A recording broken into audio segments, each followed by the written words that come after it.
Aduh. Dahsyat. Dari mana sih kita nih? Tar dulu dong, kan capek. Emangnya nggak capek naik gitu? Nih kaki masih gemeteran. Itu ada anduk ya. Terus Ya gitulah, namanya juga pengembara. Pengembara. Kita sekarang nih udah di sini. Ada di kawasan Borobudur ya, Yang ya. Iya. Nah, sebelumnya kemarin kita dari mana ya? Tadi kita baru aja dari Gunung Tidar ya, di Magelang. Kita udah ganti baju karena lumayan naiknya ya. Tadi lumayan ya, naik ya. naik juga lumayan ternganga dan lumayan keringetan, agak-agak kehujanan dikit, gerimis. Ada yang menunggu cerita.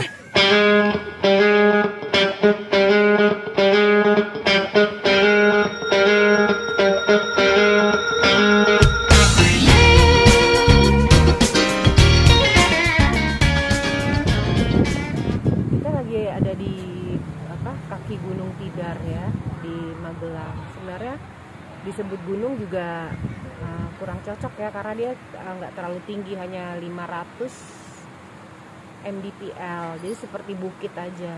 Dan juga uniknya tuh dia ada di tengah-tengah kota. Cuman ini namanya mau diganti jadi Kebun Raya Gunung Tidar, jadi kayak apa ya, ya kayak kebun raya gitu.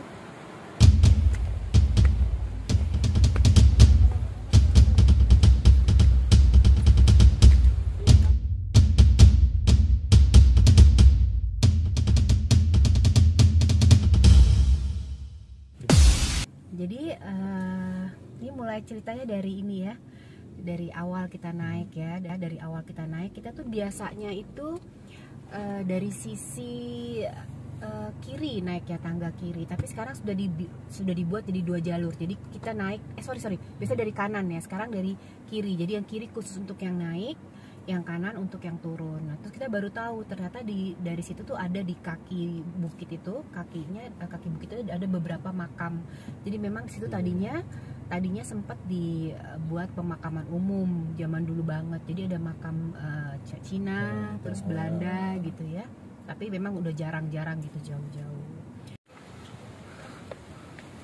Terus kita sudah naik kita pasti pertama-tama itu adalah makamnya Syekh Subakir. Syekh Subakir, jadi dulu beliau duduk di situ untuk menyebarkan ajaran Islam kepada murid-muridnya gitu.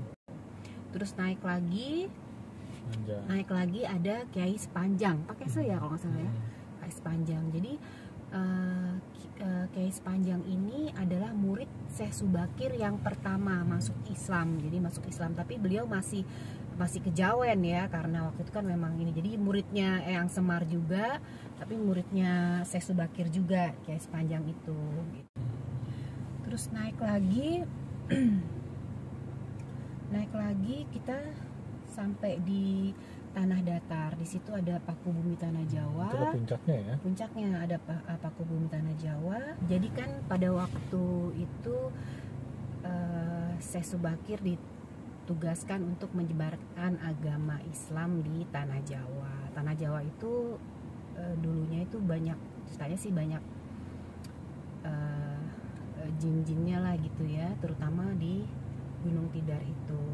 Terus sama Syekh Subakir itu ditancapkan paku buminya itu, dan membuat jin-jinnya itu mungkin kepanasan atau apa gitu, jadi banyak berteriak-teriak lah gitu. Terus datanglah Mbah Semar untuk menengahi dan berdiskusi ya. Memang banyak kalau kita lihat kalau kita browsing dibilang adu kesaktian ya, berkelahi gitu. Tapi kita percaya bahwa bukan percaya, siapa tuh namanya tuh, dapat info ya dari beliau bahwa tidak ada adu kesaktian, tapi berdiskusi gitu. Karena Eyang Semar itu memang wataknya beliau itu orangnya welas asih banget. Jadi kalau ada yang mau ya monggo, gitu, selalu begitu beliau itu. Jadi akhirnya oke, boleh diperkenankan menyebarkan ajaran Islam di Tanah Jawa, tapi ada perjanjiannya sampai 500 tahun. Terus di situ ada sa. Di Tugunya ada 3 sa. Sopo, sapa, salah, seleh. Sapa, salah, seleh.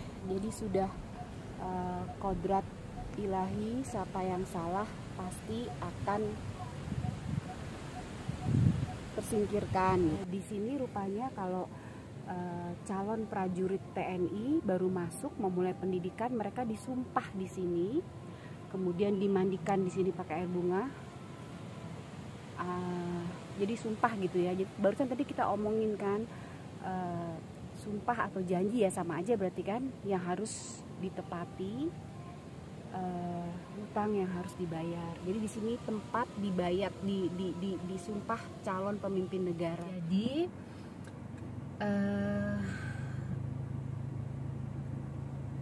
sudah merupakan janji Tuhan, janji alam semesta, semua kita udah kodrat dan takdir kita bahwa siapapun yang salah, kamu mau ngumpet seperti apa, kamu mau berkuasa seperti apa, tapi pasti akan terlihat.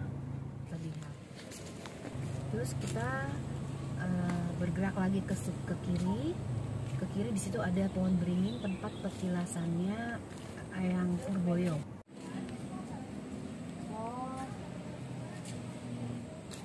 Panembahan Purbaya. Makom itu bukan makam ya, tapi kayak tempat beliau petilasan. Jadi beliau dulu semedi di sini. Waktu itu beliau mengajar melatih pasukan Mataram di sini, di Gunung Tidar ini, di area sini. Waktu itu mau nyerbu Kedu.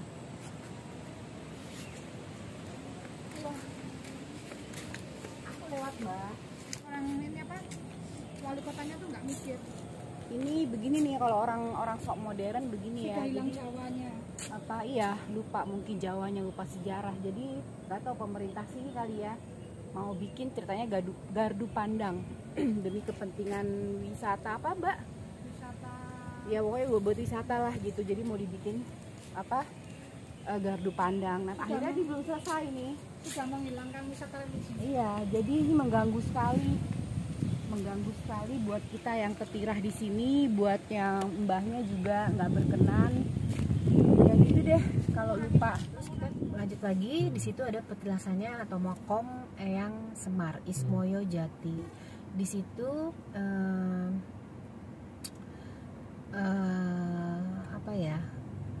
kalau kita lihat dari bangunannya situ, di semua dikelilingi ada huruf Jawa, aksara Jawa Hono Coroko, Doto Sowolo, Podo Joyonyo, Mogo Botongo. Jadi itu nilainya nggak cuma sekedar aksara aja, jadi ada nilai filosofinya sangat dalam di situ. Ya tadi seperti Bang Ocil bilang gitu, kita dituntut di situ tuh kembalilah manusia menjadi kodratnya, kembali kepada fitrahnya, menselaraskan diri dengan alam. Terus kembali kepada hati nurani. Kamu tanyakanlah, Allah tuh sudah membekali kita dengan hati nurani. Ajaran yang paling benar itu ada di sini. Kalau kita salah tuh pasti kita tahu kok kita salah gitu, tapi kita suka bodo amat gitu. Nah sekarang balik lagi tuh Hono Coroko Doto Sowolo Podo Joyonyo Mogo Botongo. Kamu kalau tidak mengikuti kodratmu, ya kamu ya itu kembali lagi ke kebinasaan tadi. Maksudnya ya kalau kita mau pulih ya diingatkan lagi gitu, bahwa diingatkan lagi apa sih hakikat, apa sih ininya, kita tuh harus bagaimana gitu kan. Dan ini ingatan-ingatan ini maksudnya apa tuh? Peringatan dari alam ini, karena sudah terlalu banyak dan kesalahan-kesalahan, terus janji-janji yang tidak ditepati itu sudah terlalu banyak. Entah petinggi, entah kita juga rakyatnya, itu sudah terlalu banyak, sudah terakumulasi sedemikian rupa, diingatkan lagi. Kadang mungkin kita nggak sadar, di bawah sadar, atau kita lupa bahwa tanpa kita sadari ya kita jadi merasa yang paling benar. Jadi hakikatnya kita merasa kayaknya kita ya nih yang merasa. Nah ini mengingatkan kembali gitu dengan ya kita dengan ya seperti ini ya, dengan leluhur dan segala macam itu mengingatkan kembali gitu ya, Iya. bahwa kita kembali ke hakikat. Iya, benar. Jadi nggak boleh merasa benar. Mungkin kita benar dari segi pandangan kita, tapi kita juga harus lihat orang, mereka juga benar dari segi pandangan mereka. Jadi hargailah, saling menghargai. Yes. Benar itu nggak cuman sendiri. Iya. Benar itu bisa berdua, berlima, bersemua gitu. Semua tergantung sudut pandangnya. Yang penting adalah tadi itu menselaraskan diri sesama, semesta. Jangan menekan ego ya, karena Iya. di Harno Coroko itu juga ada kan. Iya, Satunya nggak boleh mengendalikan ego gitu. Ego manusia itu ini banget gitu. Menarik loh gitu. Jadi banyak sekali pelajarannya, filsafahnya, dan kita itu harus apa ya balik lagi gitu pada ajaran-ajarannya leluhur itu udah paling bener gitu loh. Hati nurani itu sudah dibekali Allah itu dari apa ya, di hati apa tuh, dari mulai penciptaan tuh udah ada gitu. Jangan cari kemana-mana deh gitu. Iya. Apalagi Ya, menarik ya. banget. Oh ya, satu, saya tertarik waktu kita ngobrol-ngobrol, tidar itu sebenarnya apa sih?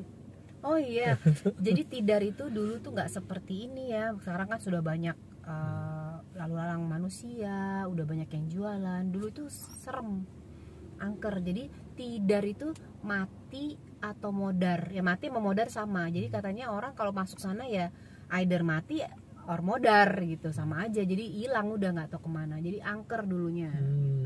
Dia namanya tidar ya. Tidar. Kalau sekarang mati. enggak ya? Sekarang enggak ya. Enggak ya. Sekarang kita bisa nongkrong-nongkrong situ ngopi.